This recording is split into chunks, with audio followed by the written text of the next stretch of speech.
Hello and welcome to another segment of Interviews That Matter. I'm your host Raj Mehta. Friends, in this segment, we bring those guests who influence our lives. This includes elected officials, policymakers, heads of major organizations, and other dignitaries. It is my sincere hope that the knowledge brought in by these guests will help our community. Friends, we have many entrepreneurs in our community. We are starting today a new series called a CEO series. CEO are the people who really heads the major organizations and to the small company to the major organization. I am very confident that the experience shared by these people will help our community. Today we are beginning with the CEO of Schein, which is a $9.6 billion company, Stanley Bergman. Let's meet Stanley.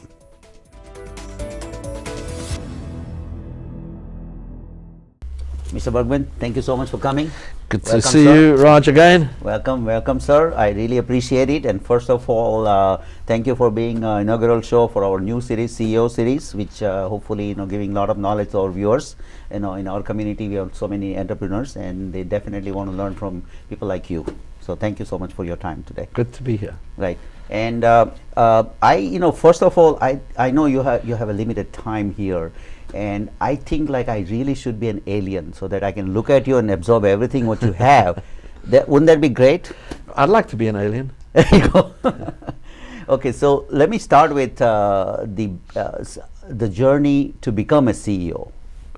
Before your journey, please. Right. Well, you can't plan to be a CEO.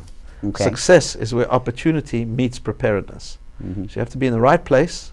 You can create situations where you'll find yourself in the right place, but then you need to know when the opportunity meets preparedness. You've got to be prepared, and you take it and you go. Okay. So you got the opportunity, and that's how you became a CEO. Is that how? Yeah. Look at it. I look at it. Yeah, I didn't expect to become CEO at 39, but I did. You did. Because of a set of circumstances. Okay, very nice. And now congratulations for all the successes of Schein, which is last year had $9.6 billion in 2013, and 14 would be even better. Hope so. So congratulations very much. Yeah. I actually want to start with what it takes to become a CEO. Like you said, okay, you can't plan to become a CEO, but what it takes. What are the main attributes to become a CEO? Yeah, so there's so many books written about it, and I think that most books miss the essence. The essence of becoming a CEO or any leader, president of a university, a political leader, is you have to know how to run a summer camp where you can get everybody engaged. And if you get everybody engaged in your goals, you paint the vision and you get everybody engaged, people will follow and you'll be successful. So the best leaders are those that know how to run a good summer camp and get all the kids engaged. Interesting analogy. Right, yeah. So you said you think the leadership is the key then, people should be able to follow you. It's not technical. I certainly am not technical. I don't know much about the products we sell. I know what we sell. I know more or less about them, but it's not technical. It's about putting together the right team behind a good vision, motivating the team, and moving the players around so that everybody enjoys what they're doing.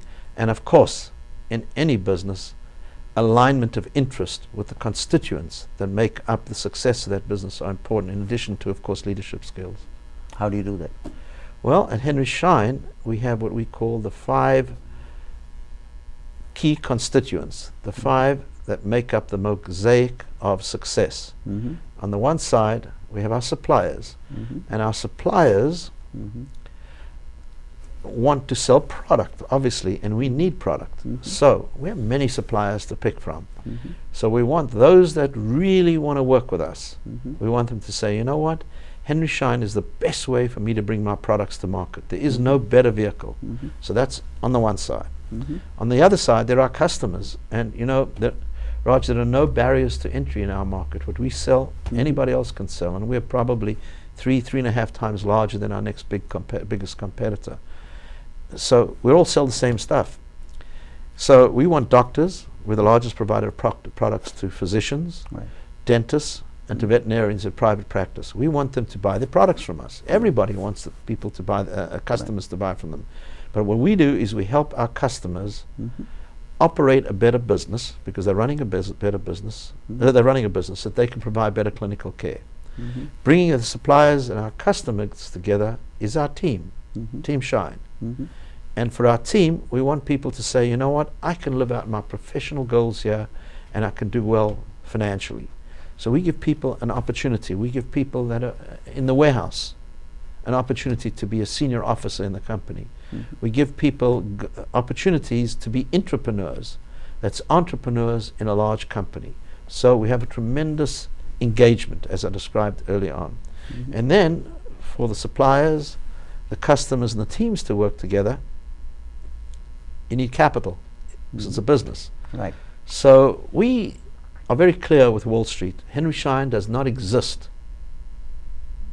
for the investors. Having said that, we promise the investors a good rate of return, and we deliver on those expectations. It's not the greatest return, it's not a bad return, it's consistent. So we've been public for 19 years, and in that 19 years, we've grown the earnings each year by about 16%. It's not the greatest, it's not the worst, but it's consistent. So compounded annual growth of 16%, and we deliver. And then there's the secret sauce, the fifth constituency. So you have your suppliers, your customers, the team, you have Wall Street, banks, and the fifth constituency is what makes the difference, and that is society. We are a company committed to advancing the needs of society. We want to make a difference, and we do that through public-private partnerships, which is at the heart of the success of Henry Schein. So you have employees, you have customers, you have suppliers, and you have the shareholders. Yes? Out of all these four, which comes first? None. None.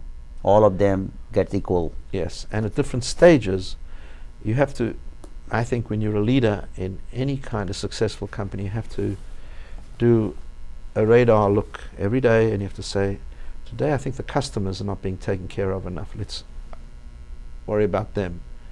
The team today is not being taken care of. Let's worry about them. And you have to shift this balance. And that's what leadership's all about. And you have to engage people, and people have to believe. And the only way people believe is if you say you're going to do something and you do it.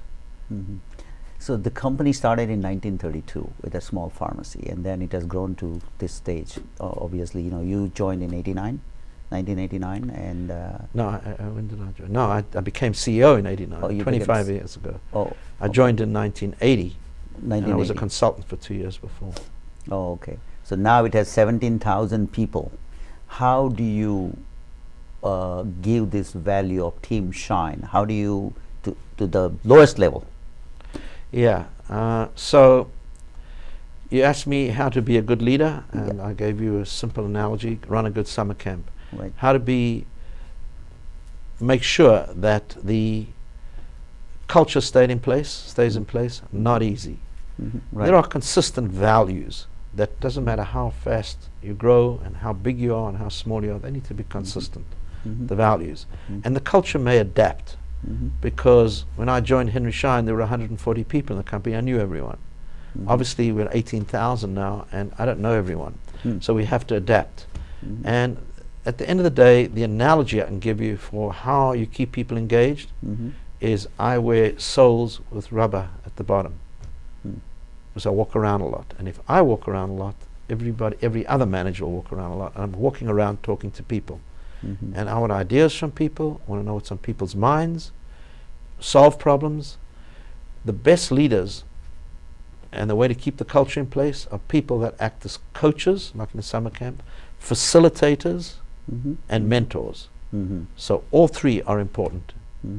There are no bosses in the year 2000. No one wants to work for a boss anymore. No boss is smart enough to know everything. So you see everybody, all of the employees every year. Well, I don't see everyone, but I try to address see as many as possible. Not only me, but our senior management too. Right? So we travel a lot. We use our rubber. There you go.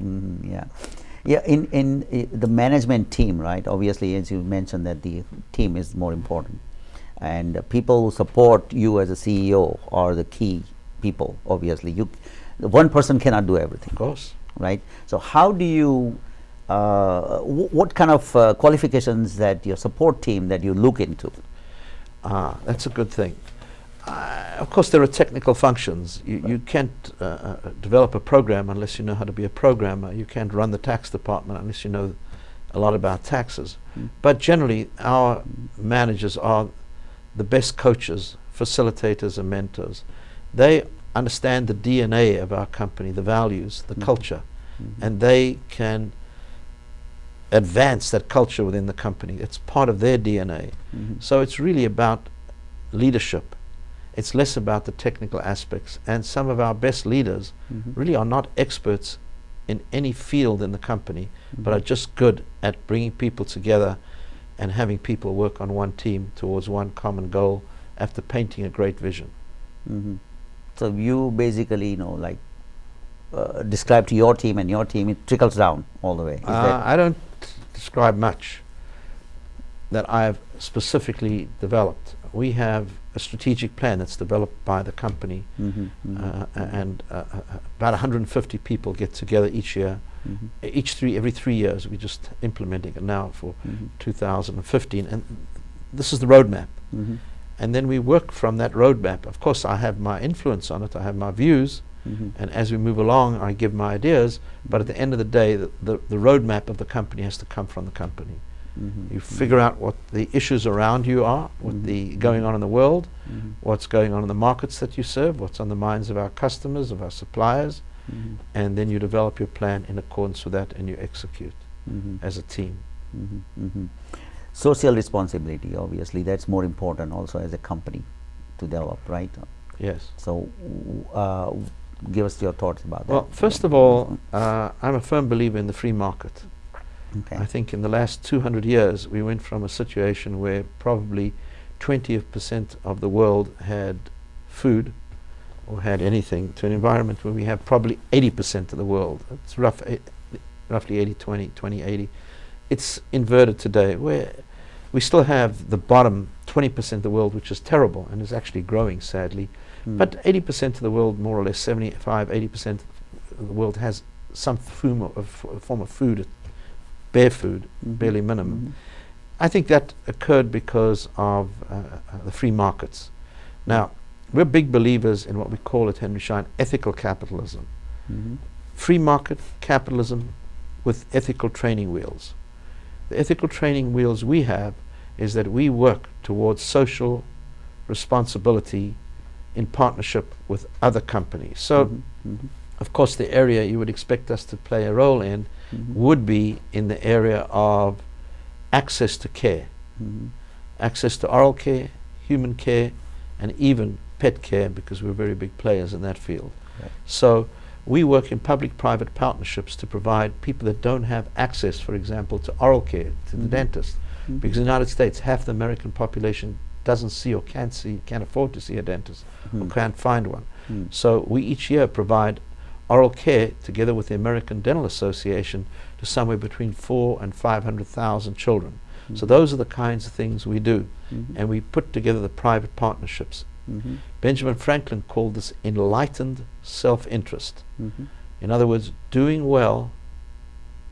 good by doing well. So you can do well by doing good, because we align our interest with our customers, with our suppliers, and the team. Net result, the investors do well, and we all do well. Everybody wants to do well. Our suppliers want to do well. Our customers, we provide the facilitation vehicle for that. Good. We'll take a short break and we'll be right back. Okay. Please stay with us.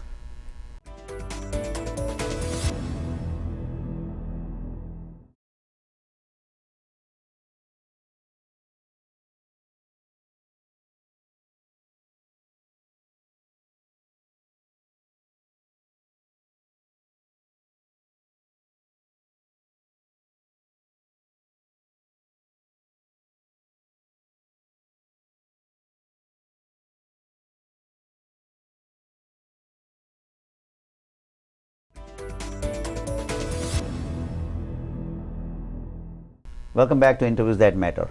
I'm your host Raj Mehta. We are having a good conversation with Mr. Bergman, Stanley Bergman. He is the CEO and Chairman of Henry Schein. Welcome back, sir. Thank you, Raj. So, I wanted to ask you, I know you said CEOs, you don't plan to be a CEO. Luck also is a part of the whole game, because you said the right time in the right place. You also mentioned that, right? So, what is the percentage? Like, if I'm very lucky, I go to the right place and I meet you and you make me CEO, or I should have really good skills. I mean, leadership is one skill that you mentioned, but what is the percentage? So I also believe that not only is success determined by being in the right place at the right time, so opportunity meets preparedness, but I also believe everyone is presented with opportunities. It doesn't matter who you are in life, you're presented with opportunities. You just have to be prepared to take them. And that is a mindset. Opportunities are available to the street seller all the way to the President of the United States. And the President of the United States can either take those opportunities or lose the opportunities. The Prime Minister of India can either take the opportunities or lose them. Everybody is given opportunities. There is so much excitement in the world today. There is, with the internet, there is nothing that's not made available to everyone. So I think if you're in the game, if you play, you are likely to be in a position to hit home runs every now and again. If you don't play, you definitely will not hit a home run. Having said that, there is danger. In order to get across the road from one side to the other, you've got to watch the traffic and you can be knocked over. So you just have to be prepared and careful. I would say if you are determined to do anything, you can get it done. So, okay, but the opportunity also, one must recognize the opportunity, right? Because sometimes you don't know even the opportunity was there. Yes, I can tell you so many opportunities that I've missed in my life, but I've always been determined to reach a goal. I haven't reached every goal I've wanted, obviously, and I did not want to be the CEO of a dental company when I was in my 30s. Didn't think that would be the case. I wanted to be in the travel business, but I did know I wanted to run a company or an organization at one time that was making a difference in society. So I was able to combine the two of business and social responsibility. But I didn't plan that. I knew that's what I wanted to do. You can't actually hit the exact goal at the exact time. That's the problem with Generation X young people. They think they can get to the end result very quickly. You can't get there. It takes time. 1980 to 1989, you worked, what did you do in the pharmacy, Henry Schein Pharmacy? Right, or whatever? well, I was a consultant, believe it or not, in your field, in computers. In the late 70s, spreadsheets were new. Right. And so I was with a big accounting firm, and through a set of circumstances ended up running the Northeast consulting practice. Success is where opportunity meets preparedness. All of the senior managers left to start a software company to support Apple. They wanted me to join them. And I just been in America for a few years, and I said, no, I'm sticking with this job. And so what happened is I was asked to come into Schein to put the first computers into Schein in 1978. Wow. And that's when I came into this country. Well, that's when I started out putting systems into Schein. Interesting. And I went in for consultants do for phase 3. Phase 1 was to see what kind of systems. 2 was to buy the computer. 3 was to install the computer. And the Schein family said, well, why don't you join the company? So I came on board as the first CFO of the company in 1980. And we were very active, not only in distributing products. We were the first company to discount healthcare products to practitioners. So that grew. And then we were very instrumental in the mid-80s in developing what's called the Waxman-Hatch generic drug law, working that through with Congress and getting that passed, which gave birth to the generic drug industry, which actually is so important to people in India, because India is one of the largest manufacturers of generic drugs today. We were involved in developing the laws that allowed for the orderly bringing to market of generic drugs in this country, and that just gave huge momentum to Henry Schein in the mid-80s. Now, you know, I see a list of countries that you currently work with, 29 countries, and I don't see India in there. Yeah, that's a very good question. I do a lot of work in India for different reasons, which I'm happy to discuss. We're in the distribution business. The distribution industry needs very transparent, easy regulations and rules. Manufacturers have a high margin, so they can afford to figure out how to bring the products to market, even if the environment is not perfect. Distributors, you need an environment where goods can flow. Up till recently, India was not very friendly towards distribution. Not the Indians were, of course, but the laws. The laws. And now Prime Minister Modi has promised to change that, and I expect that we will be in India. In fact, I was in India 3-4 weeks ago. Oh, yeah? Yes. Oh, did you meet the Prime Minister? I met the Prime Minister when he was in New York. Oh, wow. Very nice, very nice. Yes, Yeah. I have a high degree of respect because I think he's a doer. He's a doer, right? I'm not saying that the previous leaders of India were not good people, but they were very much involved in moral issues. Right. But I think you need ethical capitalism. You need the free market with ethics. Yeah, he has a principle that he doesn't, you know, take any bribes or he doesn't give bribes. Straight on. Simple. Very simple, but he gets things done. Right, gets things And done. I have now seen a sense of real excitement in India. I go to India quite frequently, and the enthusiasm in India right now for the free market is there, and I'm sure that the poor people will be taken care of as well, because just like I mentioned, in the last couple of 100 years, so many poor people have gotten food. This will happen. The only way to create jobs is through the free market. Yeah, and economic development. We've tried all the we've tried all the other ones. Right. Communism doesn't work, and as there's no. I'm not saying the free market is perfect. I think it was Winston Churchill that once said, "Democracy is the worst system ever invented, but there's nothing better." We've tried all the other systems, so the free market works, and I think it'll work. And we will be in India as this new legislation starts kicking in. We buy products in India today. You buy product from India now? Yes. Good, good. Lots. Yeah. So tell me something about now what your day looks like. What time you wake up and what time you sleep? That's a good question. When I'm in New York, I get up at 6:30, 7 o'clock meet my trainer, 8 o'clock finish, 8:30 have my first meeting, which is usually a breakfast meeting. Okay. And then the day may go on, and I hardly ever stop before 10 o'clock, and then I work from 10 to 11:30 and read for a half an hour, go to sleep. So 10 to 11:30, what do you do? Work? I do my emails. Or your emails? Yeah, and my pile. This team gives me a pile of work. They give me homework every night. So until 12, you're always like from 8:30 to 12 at night. Is that? Yeah, pretty much the I might get schedule? up at 6:30. And I know Gandhi used to even get up earlier than that, but I didn't. Do you take any vitamins? Yes, I take vitamins. Yeah? My wife's a What doctor. kind of- She keeps me. Oh, your wife is a doctor. She's a lung doctor. She keeps me going with good vitamins.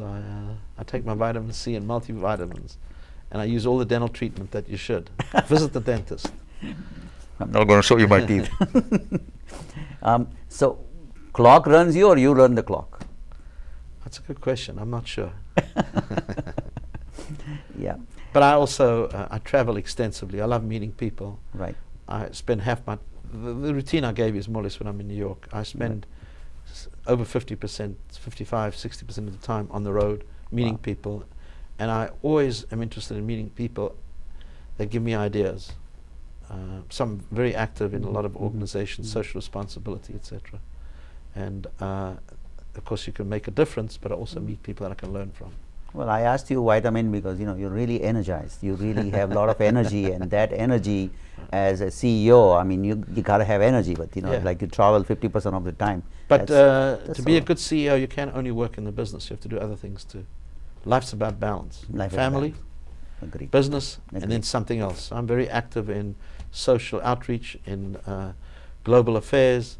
I'm on the board at the Metropolitan Opera. I love the opera. I ski a lot. Just spent a week skiing. You've got to do lots and lots of things. But when I ski with people that are interesting. Oh, good, good. So I don't waste the time on the lift. Good. What is the political aspect that you think that one should be aware of in becoming a CEO? I mean, in a company, I'm talking about. There should be, well, in a company you've got to try to destroy all politics, by the way. There shouldn't be politics amongst the people. Everybody should be working towards the same goal. That's important. And everybody should understand that if they are committing their life to this company, they will have an opportunity to develop economically and professionally.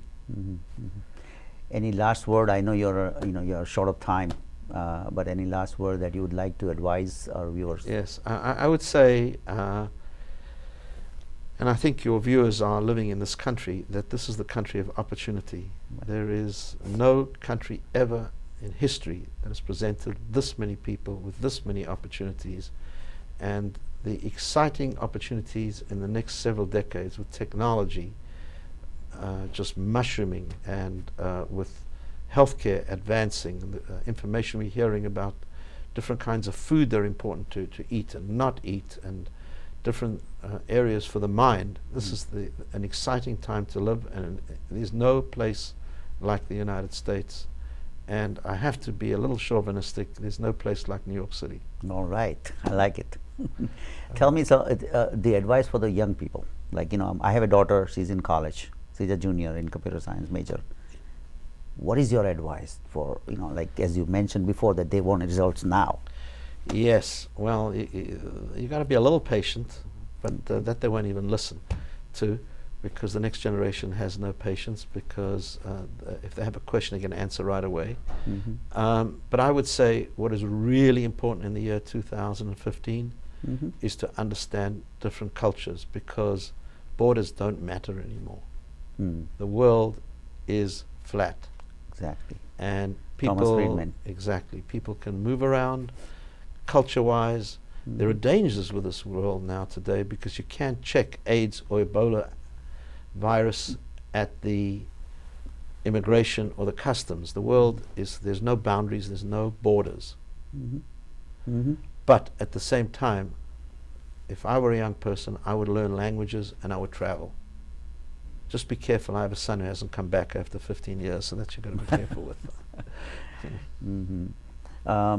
Okay, so I think, I mean, you don't, as I said, I can spend 2 hours with you, but you don't have too much time. So thank you so much for your time today. I really appreciate your advice, and hope to see you again. I'm sure I'll see you. Thanks. Okay. Thank you very much. Thank you very much. Thanks, Raj. Keep up the good work.